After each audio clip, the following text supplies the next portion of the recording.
guest here. Okay, what do we say? For some reason, my brain can't remember anything in this room. Well, we start off with anything, and then you like, hey, we waffle for a little bit, make jokes, laugh, ha ha ha, and then we dive into it.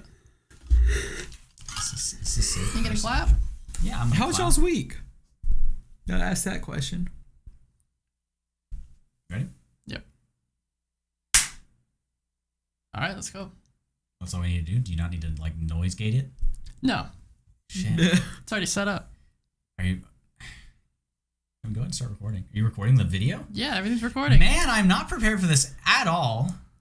Stuff may look a little bit different for everybody here in this world right now. If you're in the podcast scape, you have no idea what's going on. If you have not checked out our YouTube at this point, there's a video that's currently being recorded. In addition to this sound that you're hearing in your holes, I'm here with not only a good friend of mine on my, technically my right, I think that is for you guys, maybe.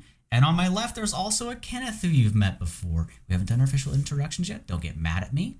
I am existing in the same world as these two. We've just done some fun, cool things this week. But before that... Good Lord, he's going to let anyone else speak?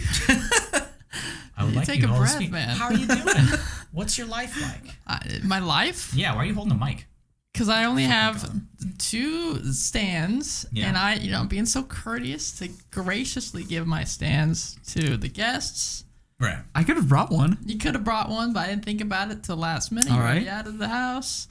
So I can hold it, man. I feel like a WWE announcer. You know, you pull it down from the sky, you're like, Monday. If you hear a lot of noise, it's because he doesn't have a stand. Look how this shit professional does we no are. noise. I'm checking it. I got the headphone on. Very professional. Very professional. He gets he's the sound guy. Very blurry. Yeah, for some reason, Yeah. I don't know why, but this side of the screen Well, it's just has me. some sort of film over it. this See, it just camera- tried to refocus. I don't know what's going on. This camera's been through some stuff, all right, man? Okay, it's just, this isn't an official camera. I think it looks pretty good. See that? Yeah, it's trying to refocus. Maybe It's we gonna should turn it check off on- auto. Turn off autofocus. We are learning how to do these things for the first time. There's We're some not- growing But pains. not only in person. Not Now only it's in all person. digital. At some point, maybe it will all be in person, but for right now, I'm just visiting here. Yeah. I came over from Chicago. Last night we did something special. What? Wink. Maybe we'll do it again. No, But for the podcast, you guys listen to this? It was actually 2 days ago. 2 days ago. Today is what day? Monday. It's the best day to record And it releases a on podcast. Tuesday, which Tuesday listeners out there, you might have a treat. We'll talk about it a little bit later, but that evening, some more fun stuff's going to be going down if you want to go check it out. Right. Nice. In other news this week, prior to coming down here and abandoning my personal computer, I was playing an assload of Cyberpunk. So I'm sure that'll bleed into this podcast. Was a little bit of a problem. So, yeah, a tad. So it might come into this episode just a little bit. This may be a review of something that we did recently. Just to spoil it, getting straight into it. I don't have a segue this time. I am sorry. He's Braxton. He's Kenneth. He's Ryan. But we're the dungeon crawl. What's up, fools? Welcome to this world Hello. of Dungeon Crawl. That's not the only thing that we are, though. We're now the hosts of a live play podcast. That we are. Yeah. Well, It's not out yet. we're also not hosts. We're He's the host. technically, If yeah, anything. technically I'm it's a the host. host. Yeah, Yeah. you're the host. Technically, I'm the host. I'm the DM, which is ironic because if you've noticed, this entire time, at least that we've been doing the Dungeon Crawl, Ryan's been kind of the DM expert, the teacher, so to Sure. speak. What do you mean, sure? That's how we do it. That's the structure. You're We the gave the idiot. podcast gods. That's what they said we could do. You need a pitch. Well, that's the whole. See, now this is the whole point of the podcast. It's all built up over the year and a half or so to this moment. Yeah. That the player is now the DM. And if you're a bad DM, then I guess your advice has just gone to waste. I've DM'd before. We've talked Right. about it. I have another group that I do digital D&D before, but this was my first time actually doing D&D IRL as a DM. Wow. And you want to tell them a little bit how my mental state was up until the moment that we actually did it? Terrified. I was really scared. He was maybe a step away from a panic attack. Yeah, it Getting was. pretty close. I was watching a man just unfold into just a mess of Unraveling. panic. Yeah. I don't know if it's because I'm deathly allergic to this location, which I pretty much am. So we got Yes. medicine. That fixed it a little bit. But every inch of the entire day prior to the episode itself, to running it, all that was going on in my mind, if nobody was talking to me, was planning and fleshing out like a village or the dungeon that I had planned. It would not stop. versus we're like driving to get sushi, and this guy's in the back on my phone seat, typing. typing away. God.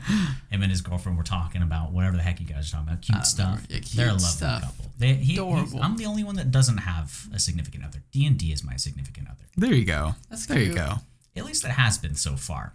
So for context here, if you guys want to watch before you finish this episode, go to twitch.tv/Melasior. That's MELACIOUR. You can watch the full, I'm sorry, 4 hours and 40 minutes of our first session of the Dungeon Crawls That's live typical play. D&D Really? link. Yeah, don't be sorry. That's the Yeah, average our session. games are usually 4 hours, and we took about a 30-minute break Yeah. in between. So An intermission. yeah, Okay, that makes me feel a bit better. But I was getting run down during that. But let's cycle it back to the beginning, I suppose. So I had ended up working on, and I need to try not to spoil things for my players because they're both right here. Hello. But go back to, gosh, was it like July or August that you and I were finally like, let's do a live play. Right? Yeah, we thought it'd be a good idea, a good We thought it'd supplement be for a the good idea. podcast. Yeah. And Yeah. I knew that I wanted Kenneth and Jamie because they play a lot of D&D. They've been on the podcast before, and we all live in the same area. So if I were to come down like I have, we could all do it in person and kind of solidify the interactivity without the delay from typical stuff on Discord and whatnot. Yeah. Said, Ryan, I kind of want to do it for November. Yeah, you were trying to shoot for before. You wanted to get at least get the first episodes recorded before the end of the year. Yeah, which, We have. We have done. yeah, successfully, but it was a lot of stress. Things happened. If you have listened to some of our previous episodes, there was a little bit of a COVID scare, so I couldn't come down and everything's figured out. Here we are, come in, and we sat down in this same room in a different configuration. And I don't know, where do you guys want to start? Do you have any questions for me? Well, if you've been listening to the podcast for a while, this has been a talked about it a monolith in the lot. making. Yeah. Every other episode, it's like It's coming. Yeah, we're talking about cities or something like, well, I'm actually in the process of making a city, and I don't know what to do. And with I myself. hate that kind of, I felt so bad saying it because it's like, you keep talking about it. Are you going to do Well, it? again, I think that's good for the listeners to follow along. Yeah. See it built up, and then can actually see it happen live. Get a little hype to it, yeah. Yeah. So I want to ask you guys at first, through the entire process of me mentioning the live play itself up into the point of us actually doing it, I don't know if you've had any thoughts about like, man, this guy, why is he taking so long? During the creation process, how did you feel about making your characters? What kind of things did you think about in regards to a live play, at least, when you were forming these alternate personalities, I guess? I mean, I've never really made. I made a player for a campaign you ran a long time ago. You made a player? You made a whole person? I did, character. just for we played one session. So I put my heart and soul into that character, right? And I've actually have a few, and I don't know if you noticed, but there's a few similarities between this character and that character. Well, yeah. So I had a basic idea of stuff I like to make, stuff I wanted to do. I decided to avoid a ranger. It was a ranger that time. I have since learned that the ranger is arguably a terrible class. Different. Rangers. Different class. Yeah. But it's different when you try to. I'm sure Kenneth can agree in a little bit. It's different when you're trying to put in the context of this is going to be listened to by who knows how many people. Yeah. Yeah. So you want to make something that's good with the party. Obviously, you want every D&D character to be like, but you also want something that's good to be watched and listened to. Yeah. The thing I like as a DM, and sorry, we'll get to you in a second. That's fine. Hey, no, that's Ask the fine. question and don't let them respond. Go ahead. Do you have any thoughts? Shoot 'em out. About character creation? Yeah, I mean, this is a character that you've played before. Yeah, Did you have to so alter it at all for live play? I altered it a little bit. So the first iteration of my character, Salty, he was a barbarian for a one shot that Jamie was running, and it was her first time DMing. So I like barbarians. I'll just play half-orc barbarian, sure. Yeah, Sure. And then slowly played him in another one shot. He got more of like a family kind of vibe to him, like kind of more dad-esque, if you will. Kind of dropped the whole barbarian thing. Didn't really like how angry that would make him. Changed him into a homebrew class. But for this, I've thought more for the life play. I've thought more about like his actual characteristics and like his personality and how he relates to the rest of the world, which I really didn't in the other ones because those are like one shots. Like it doesn't really matter. But I also, I don't know how much I can divulge on this, but he was actually like a last minute change. I was planning on playing another Right. character. So he had previously a character that he couldn't figure out what class he wanted to do. They were kind of a more haughty character with a, that kind of voice that maybe looks down on people a bit, thinks he's better than them. He was considering things like character development and if this could be something he could do in the long term. So those of you that are wanting to do live play, those are things that you might want to focus on. And these were things I coached them or talked to them about more specifically. And to be quite honest, a DM for people that aren't in a live play specifically, you're not going to be showy as much for people that you're really comfortable with. And you might role play a bit less. And Ryan and I have talked about this before. You don't remember that? I mean, a little bit, yeah. Yeah. I mean, it depends on what the live play is focused on, That's right? very true. Yeah. If you're running a Dungeon the Mad Mage, it's very much going to be focused on moving through the dungeon and whatnot. Well, at least in our case, where we really enjoy doing roleplay focused D&D and a normal campaign, it can be a bit tough to justify, like, I want to ham it up for Kenneth, who's my friend here. It's like, we're just friends. I don't need to put it on, so to speak. So in the context of a live play where there's like... Well, it's like getting on stage. Yeah. It's a more different motivation. atmosphere. Yeah. So the thing I noticed almost right away whenever we began this live play, the 3 of these people are in a cart with another 3 NPCs. And almost off the bat, you guys were vying to interact and speak. Well, you want to feel out everybody out. Yeah. You want to see what's going on. This guy's going to be thinking of me, What- and what I think of them, What's up with this shady character in the corner? Like, Yeah. Well, this is also when you start, and I guess I've never really done this before, but when you start a player in a D&D campaign, it takes a few sessions until you really grasp Get what that the character's character. like. And so that's why a lot of it And- was feeling each other out. And that's a little different on my end though, because I've played this character before. Yeah. So I'm more comfortable about just hamming it up, like you were saying, right? Yeah. But you also did a thing that I really like. Didn't start in a tavern. It wasn't a slow burn. It was like in media res, like start in the middle of the action.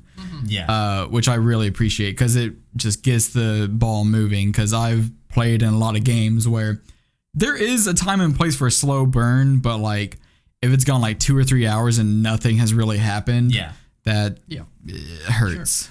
Yeah, that's something I did really focus on. I used a device, I don't know if there's a technical term for it, but everybody in the world had previously gotten this letter that prescribed a commission, so to speak, or an order from the ruler of that area.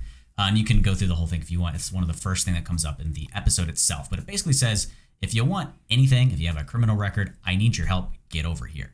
So it was a blanket solution to try to unify a bunch of characters right off the bat so that I could do the in media res start. Yeah, give Everybody's them a reason to be together. Yeah.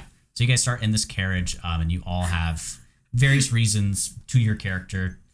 In this world, people have either just died abruptly, maybe you've lost your family, or you have somebody you really want to protect. If you have a criminal background, you can get it forgiven. So there's going to be a lot coming forward in the future where you guys might interact with more characters that want something from the queen or from this mission that they can come on. So that's something I'm really excited about and trying to challenge myself with. I'm not good at NPCs. I don't think so. It's tough. It is very tough. Like dungeons like kind of go on their own and you just toss monsters at them and crunching numbers can be difficult. But for you and your games, Kenneth and Ryan, do you find difficulty with running NPCs? What's the part that you're most nervous about? You don't want to make it a DMPC. You don't want to be a permanent fixture to the party. Well, sometimes people do that. Yeah, but I think the DM, you're already juggling so many other things, and you wanted to make sure the focus is always on, especially I would say in a live play, you want the focus to be on the the characters, the players. And that's a thing that Tasha's actually does. Like if you want to do like an NPC that kind of follows the group, they have a sidekick system, right? Like in one of my campaigns, I have an NPC that is with the group, like more or less like all the time, but I don't let them like take the show. I don't let them like, hey, let's go do this.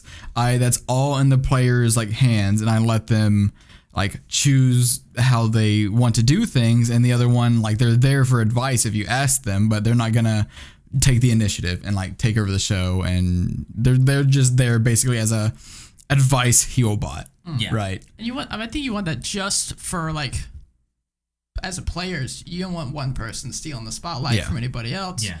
And I think that's, goes back to our stage analogy. If you're doing improv with somebody on stage and you get your buddy up there and now you're in front of like 40 different people or whatever, they suddenly want to ham it up for everybody to steal the spotlight from you. Yeah. And D&D is all about passing the spotlight from person to person. Yeah. And I think it went pretty well for the first time. Definitely. Everybody had their moments, had their sections where important stuff was going on just for them. To be really frank with everybody out there, finding a good group of people in D&D is super, super difficult. Yeah. Ryan searched on different forums for our local area to try to wrangle people around. We've talked about Really? before, but I had a very extensive questionnaire, and the guys that filled it out are the ones that I knew were a good fit. What? Yeah, I'd have them talk about their character like in Okay. depth, because I wanted to make sure it was more role play centric. Yeah. And some people were like, I'm too busy, I can't do it. Yeah. And other Yeah. people were like, filled it out. I'm like, all right, come on now, let's give it a shot. Yeah, you were actually crazy. watching a video where some woman was really upset because the person brought them in for an interview and wanted them to do basically an entire free shift to work. It's kind of like that. Like, I need to feel stuff out. If they put forth the effort, then you're set. See, I feel like I got really lucky because one day I knew that our local game shop would have like D&D on Wednesdays, right? And so I just went there. I'll DM for whoever just wants to, like Jamie, of course, but You did start doing it, didn't you? yeah, whoever just wanted to come in, I'll DM for them. And got just like the first session, like got a real good group of people, and that's my group that I play with on Wednesdays, like permanently now. I just got super lucky. Yeah, I don't think it always works that way. Now there was some issues with one or two players that they are no longer with us. They're not dead. They're just not with the group. The person or the player? Both. They're dead? No. I mean, I've always been nervous about that too, like going to a store and DMing. And just like randos. Yeah, Yeah. So once I did that, I'm like, I'm not doing that anymore. I got my group. I don't need to experience that. Yeah. Yeah. Well, you got to think like we're, I would say, reasonable people, right? Okay, maybe they're reasonable people, but if you like yourself and how you are in D&D and you're going to a store to find people, you've got to assume there's going to be somebody at least a bit similar to you in your tastes. Sure. But moving past that and going to the live play, I've gotten extremely lucky with these guys. But my vetting process has been, I met them 5 or 6 years ago and didn't decide to run anything until I was like, okay, this is it. And I had to be like really choosy. Joe, we considered having more people. Yeah. I think you had a max of like maybe 5, and then it's eventually you were like, let's cut it down. Because I run a game for 6 or 7 people. It's tough, man. It is very tough. And you see a lot, like when we started streaming, we looked who else was on the Twitch directory for it. And there were some big names doing it. And I think there were 8 players. Yeah. I couldn't do that. It's easier to do it for digital to have. I was just trying to think logistically. If we had even one more player, where the hell are they going to fit on this table? Yeah. It worked perfectly. Yeah. So the campaign started, and I want to know what were some of your initial thoughts with how I organized it. And were there any worries as the first initial phases, like being on the cart stopping in the first encounter? I'll say 2 things. Yeah. I'm going to cut you off there. Okay. I'll say 2 things. One I liked, one I didn't like, but I liked eventually. All right. One I really liked is you did a one shot a long, and you might know where I'm going with this. You did a one shot for me a long time ago, where you had. I liked what you were doing. You extensively. Oh, this is the same start. Yeah, you extensively set up, kind of. You extensively had set up each character's story and connected them into stuff. And he spent the first hour of the one shot just one-on-one with each character, doing a scene for them. Then they like got whisked away or something, I think. Yeah. And that's when then we all met up somewhere. And I was at first worried that that's exactly what you were doing, because I was on the carriage first by myself, and I was like, this can be good to talk to the NPCs, but also like I want to get the other players on. Yeah. And then he immediately got into the next one, and then immediately got into the next one. I wish I could have had more time to talk to Zerda one-on-one before he came on, but eventually we're all bantering and talking around. Yeah. I liked it in the end. Okay. You said 2 things. Is there something else? No, that was it. I combined it into one. Oh, hell yeah. And for you, was there like up until the first combat before you guys went to the next scene, I suppose? I loved that the carriage was an onion. Oh yeah, that was fun. Like just an I didn't onion even make roll. the Yeah. Shrek comparison until It is, chat was just like, Shrek. oh, Shrek? Yeah, it was very good. I liked how because I've done both where like you start like focusing on one character for like 5-10 minutes and then you go to the next one. That could take some time. And I've done it where like in Media Res, like you talk like about a couple minutes, then the next person comes on the carriage. I really like that. I like that there was actual like NPCs in the carriage that like we just didn't have to like talk to each other. Like we could like get the vibe of Ash Hat and His name is Frederick. It took a bit to find that Frodrick. out. Frodrick. So again, for context, there were, like I said at the beginning, there were 3 other NPCs there. So they eventually got on. Mm-hmm. Each time a player stepped into this carriage, I said, what are they seeing? What does this person look like who's about to enter the carriage? They described. We did that 3 times. Once everybody was on, I had a decision to make whether I wanted to initiate conversation as an NPC. And I think one of you 2 were the first one to try to talk to somebody that wasn't a player. I don't remember who it was specifically, but it was this Ash Hat dude, this mercenary who's... Came hard at me. He was a dick. Yeah, He came hard at me. Yeah. So I really wanted to have a character that was not extremely likable Touching from my the box. get-go. Yeah, so Ryan's character has a box that he's really partial about. And I initially planned to either have him kick it or poke it a lot. The whole lead up to today, or to yesterday, I'm going to be so mean to you. Yeah, Braxton kept saying, I have an NPC that's going to be so antagonistic, it's going to kick your box a couple times. I'm like, Jesus, come on, man. You gotta kick the box. Back off the box. And that itself proves that I'm really trying to make it to where this is their campaign. Yeah. Like, this is a world that I've enjoyed, and I'm throwing my influences from different media into it. That's the enjoyment I get out of it, but I want to make this, like, one of their favorite campaigns they've ever played in, because it's going to be a character-driven It's going to be easy for me. Yeah. You're the toughest one to cater to. Well, I just mean that I only play one campaign, so this Yeah. can be the only. This is my by default. So let's go to the first combat encounter. This was the first thing that I've designed for you guys. And again, for context, there are these monsters that are chimera in this world. Maybe not in the most traditional sense, but there are these chimeric storms that happen due to this second sun rising in our world, causing a calamity 20 years ago. And storms rack the land around the entire continent of Aeterna.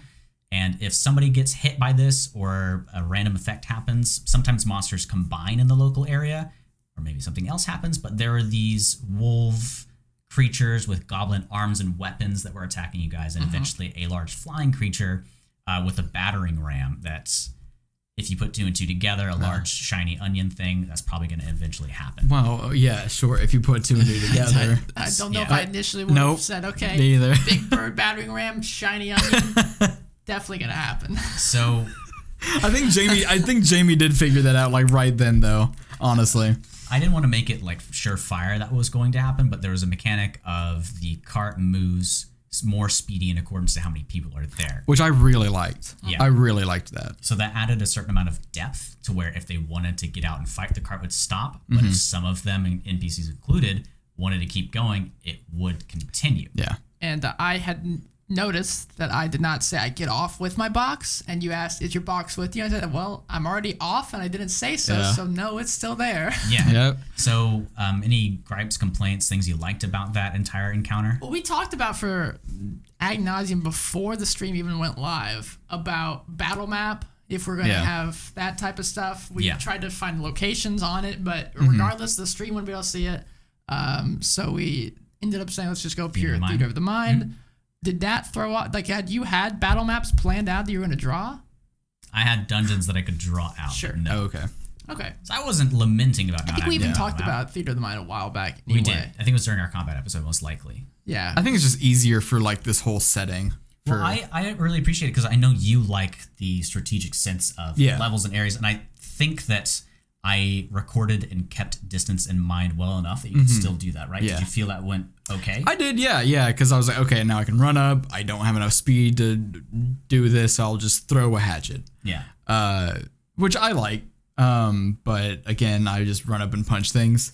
So Keep it not the most strategic at level 1, right? But I did appreciate, like, I could see the numbers. I could keep the distances in my head. Yeah, So and- pretty easily. Yeah, you guys may notice an inconsistency. Like maybe 5 minutes ago I said 40 feet and you asked me again. That's something I think I need to improve a bit, but it didn't seem to hinder anything.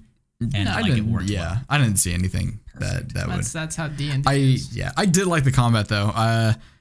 Me as a character and me as a player and a character was agonizing, like, do I want to get on this carriage or do I want to like stand and try and make myself less obtrusive somehow, or do I want to just maybe try and fight this weird dragon thing? Yeah. Well, I had a moment where, because I want my box. There's a ravine to their left that the cart is going near. I want my box, and people are getting back on it, and there's this big giant scary thing. But there's also 2 people in front of this big giant scary thing, and so I had a moment where I'm like, do I abandon my quote unquote party, because that's the 2 people that are still there? Do I leave the party and go back from a box, or do I go up with them?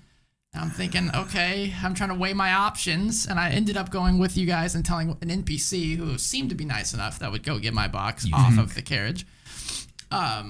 But I think that's stuff you got to think about. Yeah. Do you leave the party? And when we end up deciding to leave, you're like, I'm grabbing her, and we made a run for it, instead of just like, all right, fuck you guys, I'm out. Yeah. Like, it was a dynamic fight, even though it was just like 3 or 4 creatures on a flat plane. Yeah. Like, which I enjoyed. Yeah, I tried as much as I could to give a lot of branches this could go to, and this is where a lot of my anxiety came in, is I don't know what you guys are going to do, so I need to have a lot of contingency plans ready. All right, so what did you think we were going to do? Like, just because before even the combat started, my character heard like plinking on the outside of the carriage, which was arrows hitting the carriage. What did you think we were gonna like investigate, or did you think we were just gonna ignore it and go on? Or you could have. So the setup essentially was, there's a thing that's probably gonna try to hit you guys at some point and knock you into the ravine. That's something you could do. Which happened, but we weren't on it. Didn't happen. You could have not checked and it just would have occurred. You could have tried to speed up the wagon somehow and outpace it, and eventually have gotten to your destination, the city that they've been charted to go to. So there was definitely a few ways for it to get out of the range of this thing. You could get out and combat it, which eventually did happen, but it was half of you guys on and half of you guys off for a while, so you were in between the 2 options. And to me, I see big shiny red button, and big shiny red button is smash the hell out of that cart and launch it down the ravine. Yeah, because I want more of my content to happen. Yeah. But I was okay with either one of 3 things happening: cart getting destroyed, not landing in the ravine, and kind of walking towards the city or going somewhere else, getting towards the city on the cart itself after successfully completing the combat, or getting knocked into the ravine, which at first didn't happen, but they kind of fell into. There were some checks here and there. Yeah. It was fun. Hanging off the edge. So I was falling into the abyss. I thought people were gonna die. Honestly, just right then. Like, I'm like, damn, Braxton's coming out guns blazing, about to kill 2 people. Well, you got downed at some point too. I did. That's later on, yeah. That's much later. Which was my fault that I got down in the first place, because an ability that I have. But me as a player, I really, once I connected the dots, like, okay, it wants to hit the thing. I thought it was pretty obvious. I kind of wanted to get into the carriage, because I'm like, this thing's sturdy enough. It'll be funny to like get bounced around inside of a carriage, falling. Like, that'll be funny, but Death funny, haha. Yeah, death funny, haha. I just thought it would have been deadly for my health. Most likely. There were some contingency plans. If somebody had fallen in with no hope at all, and this could be railroady, could be not, but this is one of my, I need to alter based off of the situation so that people don't die for the longevity of the live play itself. Give an NPC Featherfall. And NPC had Featherfall. This was something that just existed. She's got a staff. Did she already have? Okay. Gotcha. I set up. Yeah, Kenneth and I, during our intermission, we're talking about that. We were like, did he give her Featherfall? She had it initially. Okay. I just didn't want to guess that. If she didn't join you guys, there was a lot of webs in this ravine. You guys might have found a sort of canopy of webs and landed into that and not died. yada yada. There was a staircase that somebody perceived in this ravine after the fight itself that got broken by the onion cart landing before they went down, which eventually came across. So I want to ask, do you feel like you had a lot of options? Do you feel like it was railroaded into that? Any improvements in that area I could do? I mean, I think there were a lot of good options. Cool. Yeah, I didn't feel railroaded at all. Like I felt like we could all just get on the cart, or we could all just abandon the cart, or we could just jump into the ravine. Like I felt there were options to do. I didn't feel railroaded. Like, oh, you have to go to the ravine. And with Ash Hat, I had him be the most stubborn character, just wanting to get going. So I had him as the anchor, yelling, "You guys better get on this cart. If we want to outpace it, we all need to be on. It'll move faster." Yeah. So there's that option, and then your box showed up. You have something to say? What do you mean, man? Oh, you moved your mouth. Okay, I'm with my mouth. And our party's dumb. Yes. In the context, they have all below 10 intelligence. We're not the smartest. We're not the smartest people. Yeah. So I had these three characters, these three NPCs. One more strong, a mercenary type, possibly with a criminal background. Another mysterious cloaked figure that was able to seemingly take care of and address wounds, which did end up happening. Another character that was very book smart, and they ended up with the character that was smart. Yeah. Which really worked out. Yeah, thank goodness. Yeah, right. We would not be here right now if we did not have her on our side. So party dynamics important, and I did not know, I swear, that all of you had low intelligence, or at least I'd forgotten. Yeah, so what's is maybe jumping ahead to more combat stuff later, but what's your take on balancing the amount of combat and like roleplay sections and dungeoning? Do you want to like have like, you know, equal amounts, more on one side? Yeah, because I'll give you my opinion. I felt it was balanced. Yeah, I felt it was balanced how we had it. So you can give us your thoughts. Yeah, there's like this sixth sense that I ended up having during the session itself. I mean, not really. It's just kind of like an intuition on, is the conversation right now important? Is the conversation right now valuable? And if that started waning at all or dragging on, that's when I introduced an encounter. Gotcha. Whether that's combat or not is dodgy, but I get an itch to fight things in video games a lot of the time whenever dialogue is boring. And when that intuition kicks in, which can be around like 10 to 15 minutes dialogue, or when it's kind of ad nauseum, I introduce a monster, or I kind of try to push them to a rest or a change in the stasis, I suppose. And that was all intuition. It wasn't beats planned specifically. You guys could have kept talking to Tintin, one of the NPCs more, who revealed that she had a book that can function as a library of books, like a smartphone, or like I'm asking her questions. Fantasy Kindle. Bookinism. Essentially. And I guess I can bookend the intuition I have with balancing combat versus roleplay. I do prefer roleplay, but I have prepared fights and whatnot. Yeah, that you want to get to. Yeah, that I want to get to. So something I want to talk about for you, trying to cater to your NPCs. Let's ask Kenneth. Okay. This will make sense. I want to ask you. I'm asking you. I need to start with Kenneth. All right. As a player, Yeah. I guess specifically in this setting, what is your biggest desire? Like, what makes you most excited? What As you a want to do? player? Yeah. Man, You want. me as a player, I just want to see more of the world and see this role play more, honestly. Role playing specifically? Yeah, I love just chatting it up with like Armeno or Zerda.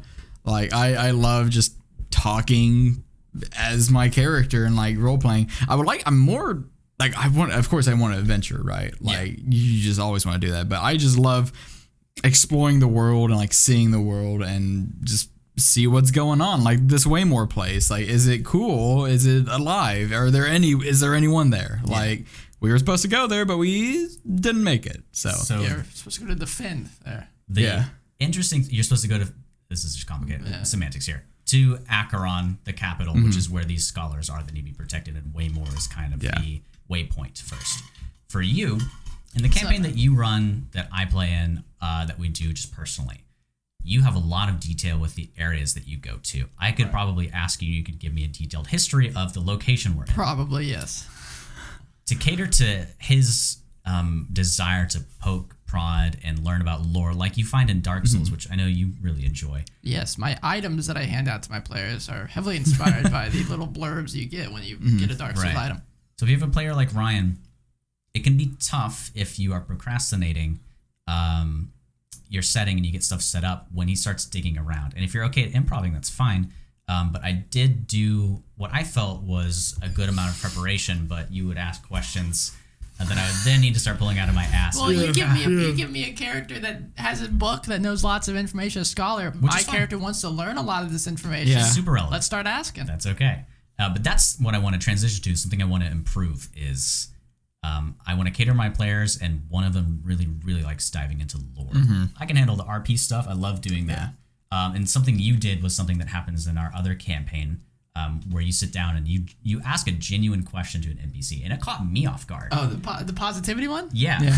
So Tintin is this small dwarf girl who's fairly young. She's a scholar, and she's got nearly no combat skills. They're fighting some crazy chimera. She lives in this post-apocalyptic world. They're falling into ravines. Yeah. And she seems pretty okay. Now, let's be quite frank. That's just me not really considering stuff because I'm thinking about so much I forget to be fearful for her. Yeah. But I need to turn that into I think that also trait. True. But I think that also the juggling aspect will come over time too. Oh, absolutely. Yeah. But I think it ended up working out because the statement she responded with is, "You guys seem very capable right now, so I feel safe." And it worked. And I love those sorts of moments. And I think the chat at that point, we were being bad looking at chat, but people were like, I really love the mood in this setting because we had some music playing. Yes, that was when we were having to talk about deities. Yeah. This is episode 1 already getting into theism. Yeah, so at this point, they had met some NPCs of varying personalities, been on a cart, been attacked, fallen into a ravine, and figured out how to get into this prison that's built into the ground here. They had searched around, found some mangled prisoners that were mashed together as a lightning, or whatever it ended up. There was a chimeric person that had died. And then this NPC interaction happened with Tintin specifically. And if you want gods in your world, you can do that. For this case, this dude, you're involved with a lot of religious things. Without getting spoilery, he really likes the influence that these deities have brought to him. So do you want to talk about at all why that's something that you enjoy, or did it just talking with NPCs? Yeah, or just talking. I mean, I like RP in general. Yeah, but you have I feel a unique way that you do it. You really poke it. Well, because I mean, it might be because of my degree. I'm a psychology guy through and through. I love getting into the heart of the matter with people. I will just dive into asking serious questions. And for example, this specific moment, there was a spirit of this thing that you just said felt sorrowful, and there's this mangled body, and I spend time burying it. I'm a grave cleric, so I spend time burying it up. And then afterwards, once the dust has settled, we've gone upstairs. Of course, I wanted to pose it to the party, but I just met these two. I guess I just met her too. Yeah. But Tintin seemed more knowledgeable about stuff, so I was like, Tintin, what do you think happens to these guys? Because I'm curious just from a player perspective and a character perspective, and then I like what dialogue comes from that. If we found out what his point of view is on deities, found out what Zerda's very minimal point of view is on deities. Yeah. To me, that's how you get to the nitty gritty role play, heavy details. How you can bring out characters and form the connections with people. And I think that'll happen a lot more as obviously we get more comfortable and get into more safe location where we're not running from point A to point B constantly. Yeah. This brings in another problem that arose in that moment. And I don't know if you guys noticed it, but you both were talking to each other and to Tintin about deities and whatnot. And Jamie's character, Zerda, being literally, they have 5 intelligence. Literally. And she's been speaking a good amount to this point, being pretty active in combat, but she hadn't spoken in probably 10 minutes or so. So as an agent of roleplay, I used 1010 to kind of turn around and ask her how she felt, and I kind of tried to resolve that as quickly as possible. But I couldn't have done that if I didn't have players that were extremely observant in what I was trying to do. And okay with it. Yeah. And okay with it. So I kind of cut your conversation off, and you really picked up on that, which I very much appreciate. And got Jamie back into it. She had a little rebuttal, but that was a moment that I really, really enjoyed. And then we went into. I could see that that conversation having a part 2 in the future and stuff. Yeah. in a better place. Yeah, and we're more comfortable. We can, have more time. Yeah, because we've known each other, like, not even an hour at that Yeah, point. It's usually what you Like, do when you first meet people is talk about your Yeah. religious beliefs. yeah. Next, we'll Hear start about our talking Lord and politics. Savior, the Yeah. God of Death. But I think that will happen at a later date too. Organically, And, yeah. last longer and Did you dive feel it more was into detail. rushed? No. I think I just the one problem, and not for you, but for people listening, is it's important to pay attention to those players that are not talking and stuff. Mm-hmm. But you also want to make sure that you're not just cutting off people that are talking constantly. You don't want to be getting in there if they're having a good role play moment, stuff like that. Yeah, and It can be a tough line. the hardest thing, especially I would think for you, Ryan, just because you just never play, you want to get, like, you just want to say everything about your character, right? Like, you just want to here's my backstory, like, this is why you should like me. Like, it's hard just like to reel that back and just kind of give inklings in here and there. Like, you don't want to like spill your whole character like in the first session, right? Yeah, you want to have inkling stuff. Yeah. The viewers and the other players can kind of pick on and go, okay, we'll come back to that. Yeah, like I heard you. I'm proficient in sleight of hand. I heard you. Why is he proficient in sleight of hand? Why would that Proficient be in his sleight of hand? ex? No, Yeah, him. me. Yeah. Like, why would Yeah. he be? Yeah, that was really interesting. What's up with that, man? Of course, I know. I'm like, And I saw there was a moment when I'm one-on-one with my box. I say something and I see him go, what? I'll write it down. Yeah. So these things are gonna come again in the future, and I really like that. That's something that I'm going to really miss whenever we have to go digital again after I go back home. Seeing you guys write down stuff I'm talking about.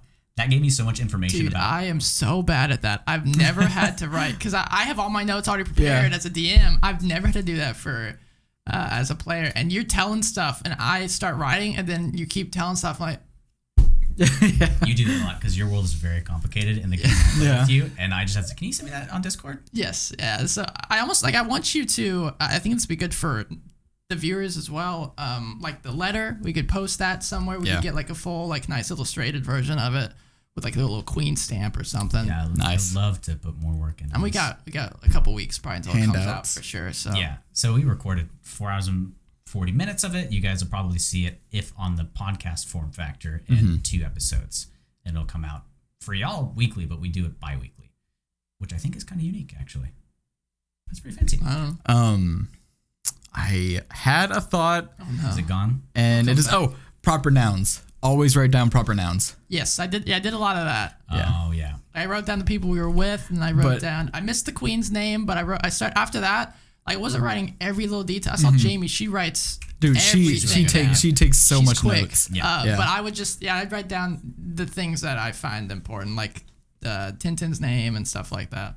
And the interesting thing is people do miss stuff in conversation, so Yeah. it's okay a lot of the time. But if it's information that I want you guys to specifically know, it can be hard when I know you didn't get all the info. Something that we haven't particularly That's why done. in our game Yeah. I'm very, very liberal on giving away Information. You guys are like, this happened a year and a half ago, We've been playing for and I'm about like, 2 years. 4 years yeah, for me. I'll tell you exactly what happened. Yeah. You are rightfully so a little bit more cloak and dagger about it at the beginning because we have a history stat and we can roll to remember. And if it's something that happened like the session prior, come on. Yeah. Give it a little And bit more. it's important because we've been playing for almost 2 years in that game, but calendar-wise speaking, it's been like no time. 5 months, Yeah. 4 months. So obviously they're gonna remember stuff that happened like a couple months ago. Yeah. Yeah. So that's another thing I want to touch on in just a second is there's perceived time where I would say that is what you guys experience in real life. So we played for 2 years. In game, it's been about 5 or 6 months. We've gone from level 1 to level 10 in 5 to 6 months as characters. It feels like it's been a long time for us because it's been 2 years to get to level 10. But for the characters, they are growing at a really fast Very rate. fast. Yeah. So That's why downtime is nice, but it's hard Yeah. when there's like so many different things as players you want to be doing. Yeah. And Like, that's- I want to research this. I want to train this. I want to go Let's- travel here. I want to Yeah. go save my family from poverty. Yeah. And that's something that Kenneth and I were talking on the way here to Ryan's place is pacing of leveling up. So the next thing that happened after this, they did long rest or short rest, Long rest. where in one of the watches, Zerda had noticed a creature of sort crawl into the other side of the ravine. Scary. Which was scary, and I made it really fun.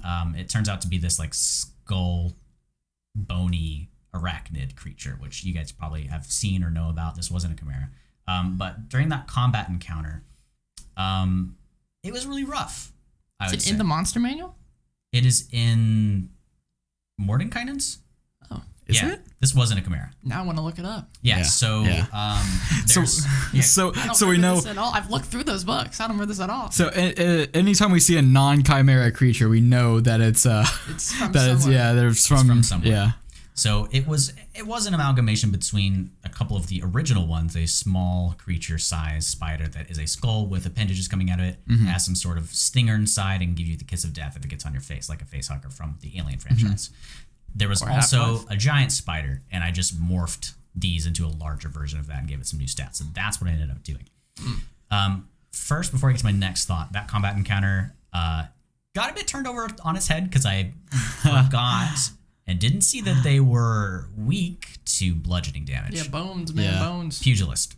Yeah, all my damage is bludgeoning. I have a mace, but I forgot about it. Yeah. I should have been like, well, he's crushing things with that. Let me pull out my mace. Yeah. So to be quite frank, I altered a lot of that fight. Yeah, I got a question for Inside you of about that type. Not specifically that fight, but you mentioned after the stream was off that a lot of the stuff you're going to be doing is homebrewed kind of creatures. Do you have any worries about, combining monsters together that, might make them more powerful than they should be or weaker than they should be? So right off the bat, whenever you one-shot one of those things, Yeah, one of I those tiny immediately ones, gave yeah. the bigger spider from 26 to 40 health immediately. Yeah. Could have killed I it. haven't would spawned yet. I would have destroyed that thing. Yeah, so immediately I did that because that was the Did you the even bossy hit it, encounter. though, the whole fight? No, I did not. It was pretty much you and Zerda that were demolishing it. So it was 3 to initially 3, which increased to, after they demolished those 3 spiders, another 3 spawned. 4. 4. And Four big spawned. dude. Well, And and the big big dude. Yeah. So I initially gauged their strength because the first time they've been in an encounter with a monster I think is strong. Gauged their strength with a small mob first. They took care of it, gave them some time to breathe, and then I reintroduced with my knowledge and adaptation on how you guys were handling it. So there was a lot of shifting of stats before. I think it's very important that you do this before they enter combat because it might be a bit unfair to just say, oh, they're decking it, let's increase the difficulty. Which you can do is okay, but in moderation. So specifically with making chimeric monsters, I'm no scientist with balancing, Sure. so I will have to alter things as stuff goes But then again, if we encounter stuff in the wild, like I'm not expecting it to be like a balanced encounter. perfectly balanced to you guys. Yeah, I like having the lived in world. That's something Ryan and I have talked about a lot. There are stuff with like far outside of your reach at this point, especially in this world. So with that combat encounter, I felt it was too easy. Really? Well, you almost died, but for the other Yeah, two, I almost died. too easy. Character almost died. What are your thoughts on the difficulty of that? That was good. I thought it was there was one point I was like, oh, this is going belly up when I had 1 hit point and 2 like little spider head crawlers, like One was one on on it, me yeah. and the other one was like trying to jump at me. That's when I was like, oh, if I go down and these 2 are still alive and the big thing, we're fucked. You weren't worried though, because you have. Well, so I messaged Braxton earlier. So there's stuff that my dude wants to be doing, Right. separate from the He party. needs resources. I to do it. need spell slots to do that. Turns out I don't. It's a ritual spell. But during the game, I thought I did. And so I'm like, I want to hold on to this slot as long as possible. I'm trying to figure out the right way to do it. I'm like, all right, if this guy goes down, I can cast Spirit of Dying. He'll be fine for the time being. We're getting near the end. I was a little bit worried. Once my final Toll the Dead missed, I'm like, okay, well now things could go a little bit both ways. Well, I went down and I'm a half orc and I forgot that they have we told you. relentless Did you really do endurance. that? Yes. I totally forgot that I went In down hindsight. and then didn't even like notice that I could just go back up to 1. Which is a good point.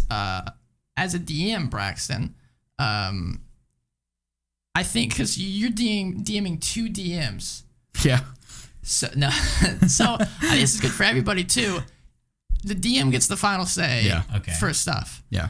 And so if they make a rules call that is contrary to how it actually is, whatever, I think it's very important that the players go along with it for the most part. Obviously, if it's like a BS rule call that's going to screw up an ability that you have, whatever, attack them for that.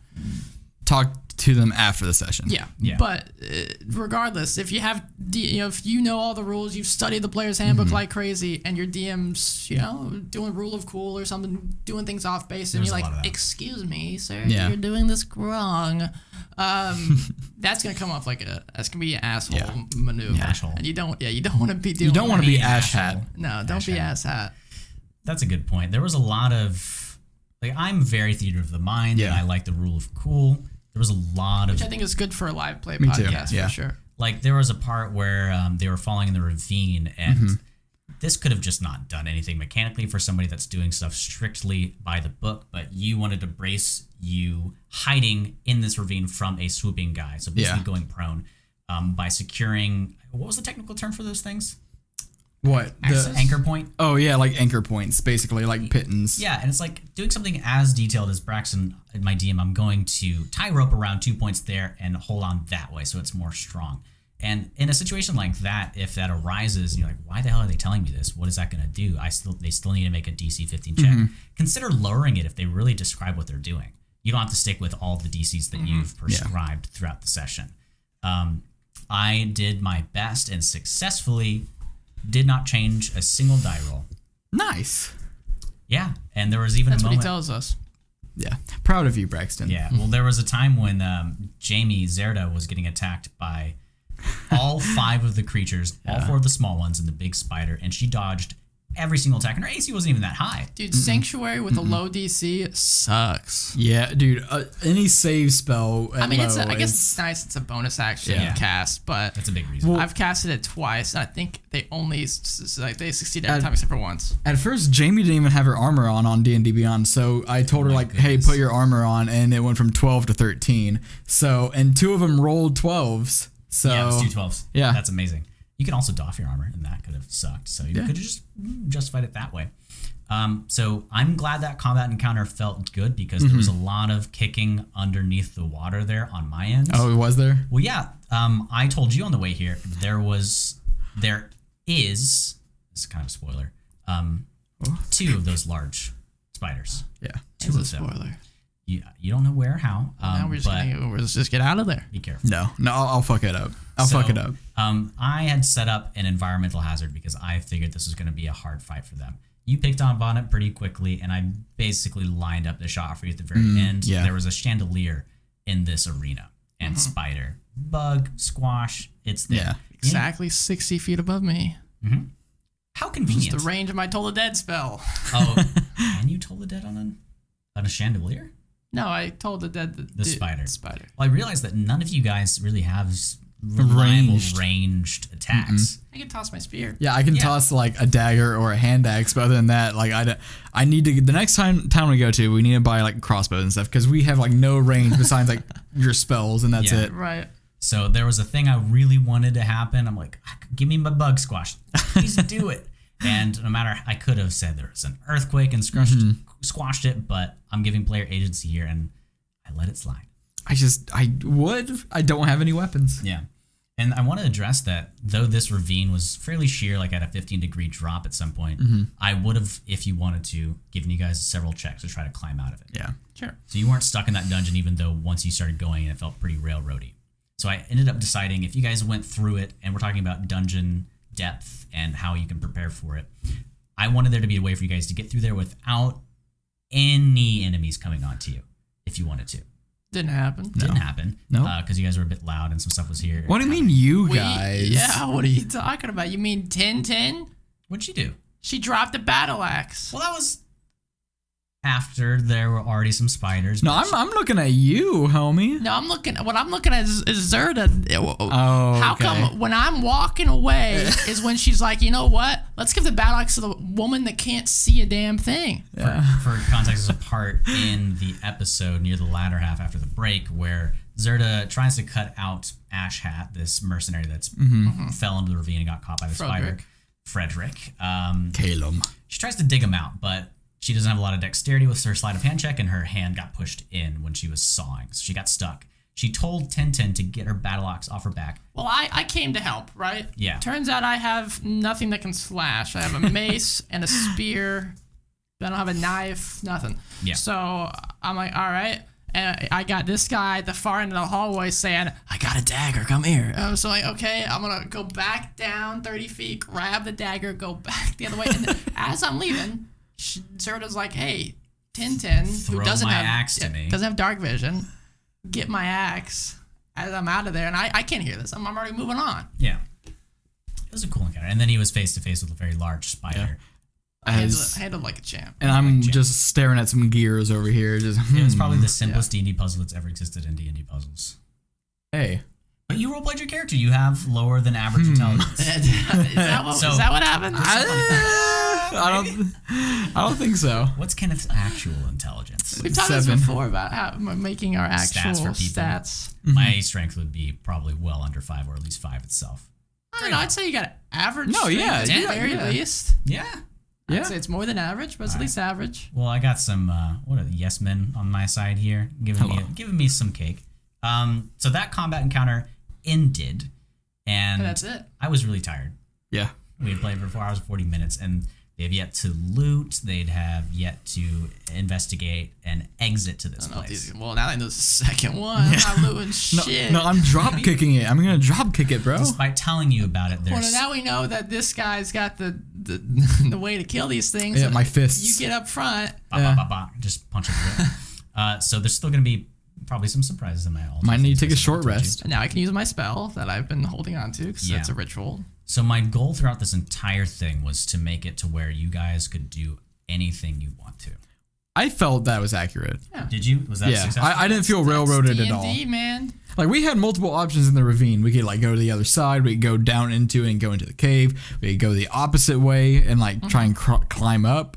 There was a bunch of options. The fact that those conversations even transpired means that there's a lot of options. I wanted to talk about that. I didn't feel like any of our conversations like lulled and kind of like we got choice paralysis. I don't think that happened, which I've seen happen with a lot of groups. Like, well, what do we do? Yeah. We have all these choices, and I think we flowed really well. Like a 10-minute conversation to be like, hey, what are we gonna do? And then we just did it. In my first campaign, after Braxton had left, we had a rotating cast of characters because people couldn't make it, whatever. So we had a rotating cast of people, and the final section when I was like, this is the knife, this is the final dagger that I can take, was they spent. God, I want to say 2 hours. Oh my God. Sitting in an inn. I had set up this encounter where the prince was coming into town. They knew his life was in danger. There was an assassin coming, and they spent 2 hours trying to think, how are we going to talk to the prince? What's the best strategy? And you know what they decided upon? Let's walk up to him. You could have done it 2 hours ago, guys. Oh my goodness! Every time I hear it, I'm just as surprised. Oh my God! I played with these guys since I left before, and I was playing a very active only two of the players had been were still there that you had known. Was Daniel? Yes. Daniel took a little bit to warm up. He's actually now one of the biggest deciding factors along with me too. So 100%. Super, like, we've got an environment for a lot of player growth, which is what I really appreciate within this group of people. So I guess we can go into final thoughts here. As it ended in that final moment, do you think it was abrupt? Would you prefer we kind of eked it out and tried to get you guys out of there, or did it end? I would like to get to a rest. There's some you mentioned at the end of the session. I'm like, I kind of want to, you know what? I kind of want to, I'll hold off on it. And you're like, go and do it. Like, well, I don't want to do it yet. I would have let that happen. But I mean, it was late. Sometimes we just gotta move it. Like for our last session that we had for our campaign, we had ordered food. There was a time limit kind of set. Yeah. And there was this one scene, I'm like, this is a great spot to end it on, this specific dream that I wanted him to. I had actually 2 spots that would be cool to end upon.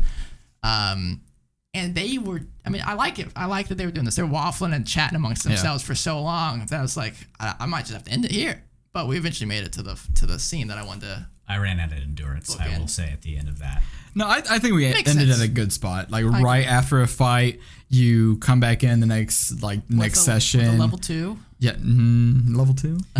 Well, yeah, let's talk about that. Without my input for now, discuss between the 3 of us. Do you feel you earned a level? So without your input, you mean the 2 of us? Yeah, the 2 of us. Yeah. Just give me a case. Well, okay. So do you think we deserve a level up or no? Not like deserve, but does it feel like pacing? I'd say if we were to get one, it's tough because it's early. Kenneth and I have talked about how level 1 through It's like 2 are pretty sucky. Level 1, like 2 good Level 1 hits and you're specifically, down. yeah. Yeah. You start getting into your class specific stuff Like at level level 3. yeah. So a lot of campaigns will start At level closer 3, to that. like yeah. 2 or 3. I think, I don't know. Like we kind of fought 2 boss monsters, if you want to say that, right? Yeah, I'd say so. Maybe like at the next long rest that we do. Sure. Could be like level 2. Yeah, which I mean, we would probably have to do that ahead of time, so we just easily like, all right, level up. Yeah. And it should be an easier level, right? Because it's That's a level good 2. point. But Just like hit die. I just think that, I don't know. I don't know if we've done like XP wise. I have no idea. We're not 'Cause doing I XP, don't, we're doing milestones Yeah, for yeah. reference. I don't know if how tough these things were. Like maybe once we get to way more. If we get to way more, that would be like a good level 2 stop, Sure. or maybe like the next long rest. So, because like level 1 is just like 2 good hits, like your health basically doubles once you get to like. Forget 2 hits. I almost The died in moment I one. realized your health, almost all the attacks these guys had could one-shot Yeah. you within like. My man's got 7 HP over here. Who's the first one to get I have hit? 15 AC to be fair. Yeah, And I have a shield that I could put on, so it's an extra 2 So AC. Really, it's his fault. I just think like it does double your health like at level 2, and it doesn't really increase your power that much, just your survivability. So we And is level 1 interesting for people to watch? I don't know, maybe. stressful a little bit. So let's talk about pacing and pre-level 3. How fast do you think it's okay to go to level 3? Is it I'm breakneck? trying to If I remember would, how long we did I for our can't- well, camp. It's a been long so time. long. It's been a long time. I tried to make the first 3 levels pretty quick and then space those out much more. Do you think it's okay to have that quick pacing and then slow down? Yeah.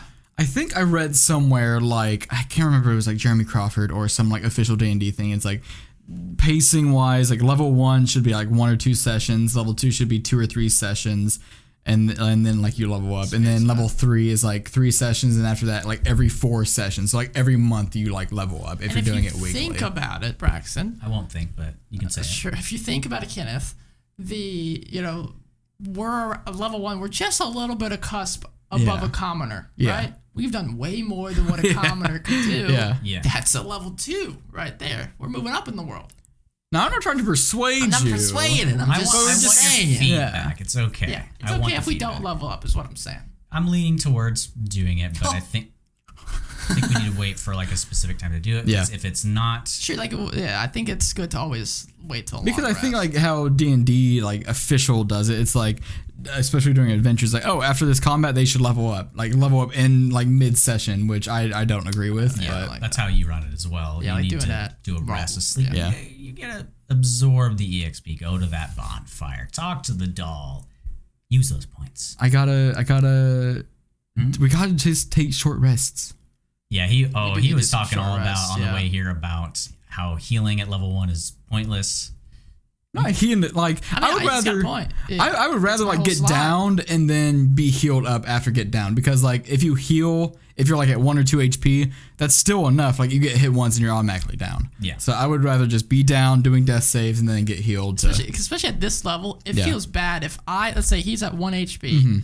I use my whole turn to bring him back to full, That's Yeah. and insane before point. his turn comes around, he gets hit again, and he's Yeah. already back, Yeah. back to 1. Yeah. I guess I saved him from getting down, but But yeah.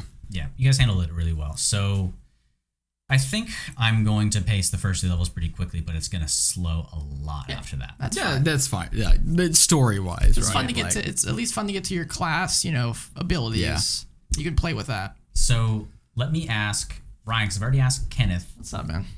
what Ask if me you live were, on if the you were to podcast. receive a weapon or an item that is signature for your character? What would it be? Magical item?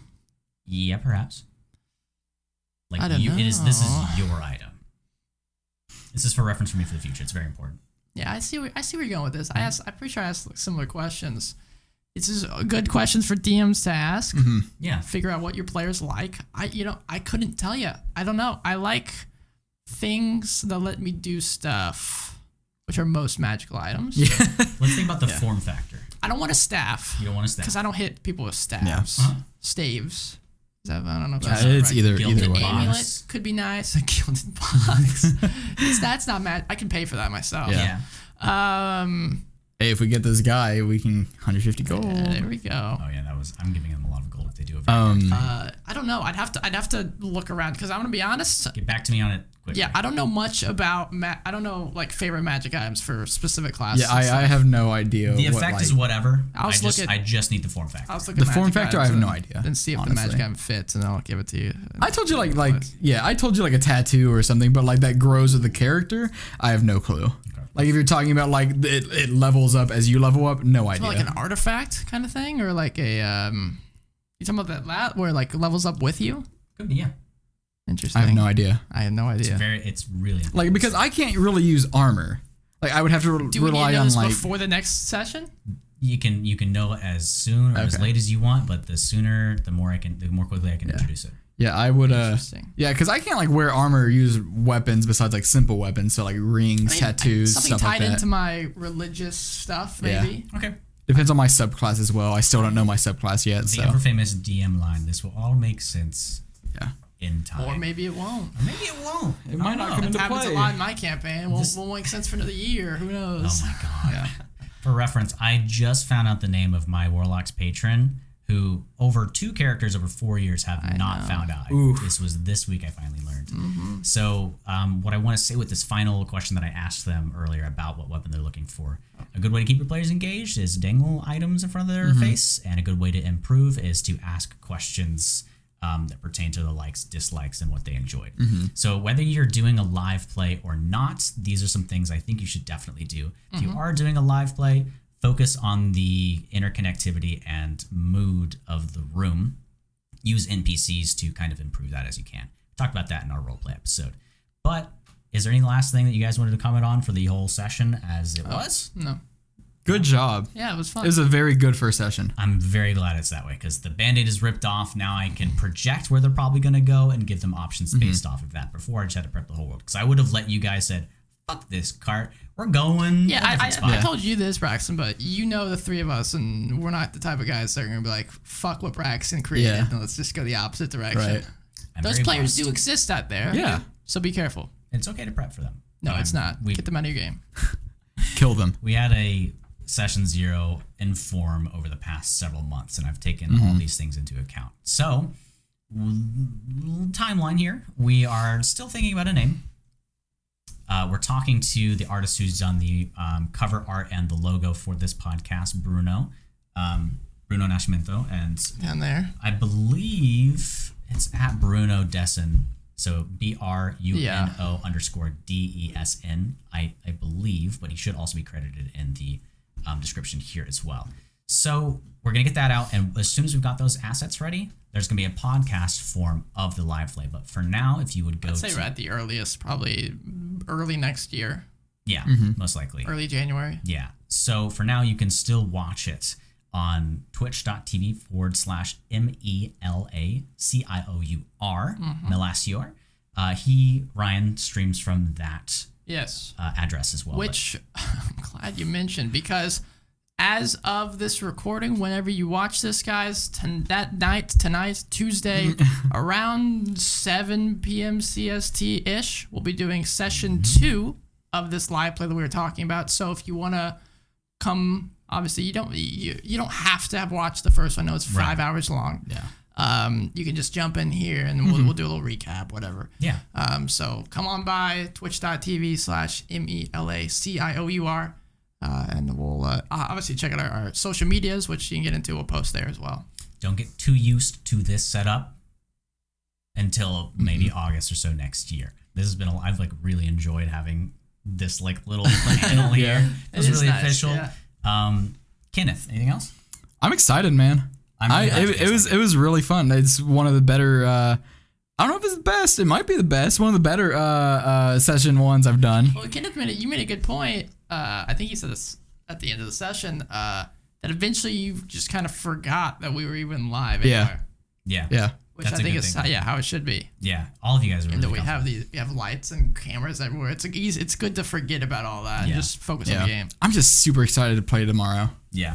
I'm Yeah. excited. Or today, I rather. gotta write some more to flesh stuff out based off of what they've done, because I have had like 4 sessions prepped, but things have of course changed. Yeah, now you gotta go write a 10-page backstory Yeah. on Tintin. On Yeah. Tintin, I've got to Yeah. actually flesh out her entire book. So, Yeah. thank you guys for being such wonderful players and dissecting this with me. We'll probably do this in a more official sense, hopefully with Jamie too. She's at work right now, so say how much you love Zerda as well. Give support. Zerda's great. Zerda is Yeah. great. Tintin thinks she's the smartest one in the group because she said some. I mean, she is. True. She is in her own way. So, as always, if you want to chat with us on social media, we're trying to be more active. We had some cute stories here and there on Instagram and Twitter. They're cute.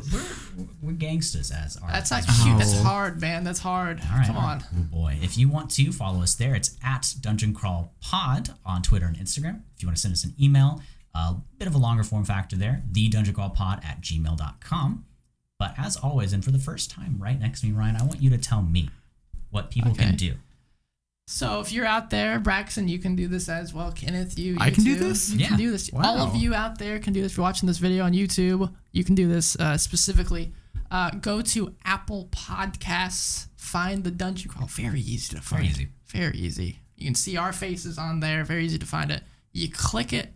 You just hover your little mouse over the 5 stars option. Hit it. I want you to hit it. And Smash then it. go down to the write a review section. I mean, you can write whatever you want down there, right? That's your space to be you. You know, that's where you can just Write a diary daily. let your freak flag. Well, you can only do one review. Just make a new account. Yeah. Don't do that. Every day. Every day. Let your freak flag fly for just how many characters you can fit in that review box. It'll mean a lot to us. We'll read it. We'll see your thoughts, Yeah. your feelings, whatever's going on in your life, and don't really about the algorithm because it's all about the good old algorithm here, and boost us up in the charts and stuff. Cyberspace. There you go. A lot more people to check out the podcast. Tell your friends, tell your family. Go to youtube.com, type in the Dungeon Crawl podcast, hit that subscribe button, hit that bell, and thumbs up the stuff. And Apparently YouTube tells people to say that, so it's not just people being gimmicky. Yeah. I mean, it is a good way. If you do care about some creators, it's a good way to make sure you get that update. Just like if you're on Twitch, make sure you have the bell if you want to make sure you get all the notifications for them. And you can do it for our social medias as well too. But might be if you're the fan that did that, I appreciate it. Thank you very much. So, as always, he's been Ryan. He's been Kenneth. He's been Braxton. A little delay there. Don't forget my name next time. I was panicking to say I wasn't Braxton sure or who was Ryan. going. Yeah. I didn't know which way I was going either. I just gotta drop the ball and you guys take care of it. Thanks as Yeah. always for listening to us with your ear holes and now your eyeballs, but seeing instead of listening. Well, only if you're on YouTube. Only if you're on YouTube. So if you're an audio listener, Braxton basically doesn't care about you. I Apparently. care about your ear holes a lot. Okay. So much. Open those ear holes. Check out the next session that comes out probably Tonight. Tonight? No. Yeah, it'll be tonight. The session will be live this evening. It's tomorrow, Ryan. Don't scare me. It is tomorrow, but the podcast goes out tomorrow. Oh yeah. This guy, he doesn't know This dates. guy. I'm nervous, okay? This I was guy. trying to go along the lines of like, this is today, it's coming out. Fucking get out of here. Oh my god, you're on the ending of the Eat podcast. go eat your lunch, Just bro. Make Braxton feel better and go watch our live play tonight on twitch.tv/Melasier, MELACIOUR. Good night.